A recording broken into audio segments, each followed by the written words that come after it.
So hello friends, अस्सलाम वालेकुम। कैसे हैं आप सब? उम्मीद है आप सब अच्छे होंगे। तो मैं ये रेडी हो गई थी अपने ईद वाला सूट पहन करके, और बच्चों को भी मैंने रेडी करके गाड़ी में बिठा दिया था, और सासू माँ भी हमारे साथ जा रही थी। तो बच्चे भी तैयार हो चुके थे और मैं भी, हम लोग गाड़ी में जाने के लिए तैयारी कर रहे थे। तो हम ये जा रहे थे सिग्नेचर ब्रिज की साइड से, और मैं आपको बताती हूँ कि हम लोग कहाँ जा रहे थे। हम लोग जा रहे थे बड़े वाले जेठ के, जो कि रहते हैं दिल्ली 6 की तरफ, सदर बाज़ार की साइड। तो हम लोग बस वहीं जाने के लिए तैयार हो गए थे। और ये रास्ते में देखा था हमने, तो काफ़ी ज़्यादा ये रोड वगैरह सजे हुए थे। शायद हिंदुओं का कोई त्यौहार था, नवरात्रि वगैरह, उसकी वजह से ये सारे रोड पर लाइटिंग वगैरह की गई थी। देखने में काफ़ी ज़्यादा प्यारे लग रहे थे। और हम ये वहाँ पर पहुँच चुके थे। तो आज तक बड़े वाले जेठ के बेटे का हकीका, उनके छोटे वाले बेटे सालिम का, लेकिन हम लोग पहुँच चुके थे सबसे पहले सासू माँ और ये उनकी भतीजी। बस हम 3-4 लोग ही थे वहाँ पर। अभी कोई भी नहीं आया था रेडी होकर। ये जाहिद भाई कर रहे थे फाजिल को प्यार, मेरे जेठ। तो फाजिल उनके पास नहीं आ रहे थे, बहुत ज़बरदस्ती बुलाने से आए थे, तो वो उनको प्यार कर रहे थे। तो मैंने बोला था कि आप भी रिटर्न में बड़े पापा को प्यार करो, तो वो भाग कर आकर के बड़े पापा को उन्होंने प्यार किया था। और फिर उसके बाद ये दोनों बच्चे लग गए थे मस्ती खेलने में, क्योंकि अभी कोई नहीं आया था। लेकिन धीरे धीरे यहाँ पर भीड़ होने लगी थी, मेहमान आने लगे थे अभी भी, लेकिन आधे मेहमान ही पहुँचे थे वहाँ पर हॉल में।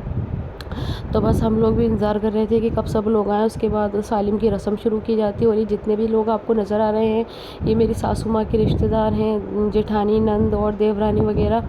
वैसे मैं आपको एक एक करके तो इन लोगों से नहीं मिलवा सकती हूँ। सासू माँ अपने खानदान में बिज़ी हो गई थी, और ये सालिम आए थे, तो ये इनकी हो गई थी रस्म शुरू। तो बस मेरा जेठ और जेठानी ने स्टार्टिंग की थी रस्म करने के लिए। तो फिर सबको एक एक करके करनी थी ऊपर चढ़ के रस्म। तो हम लोग भी वेटिंग पर ही थे, और ये सब लोग देखिए अपनी अपनी बारी का इंतज़ार कर रहे थे। हम लोग भी बैठे हुए थे।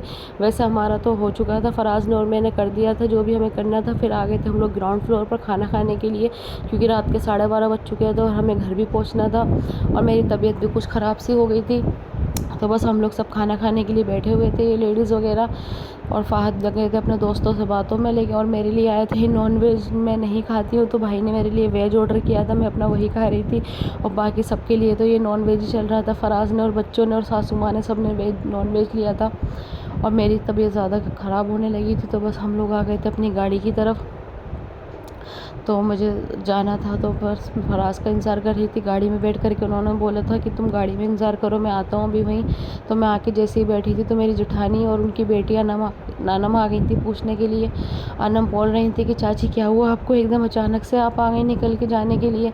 तो मैंने उन्हें बताया था कि बेटा मेरी तबीयत ठीक नहीं है। तो वो काफ़ी ज़्यादा परेशान हो गई थी। तो मिलते हैं आपसे कल के व्लॉग में, तब तक के लिए बाय।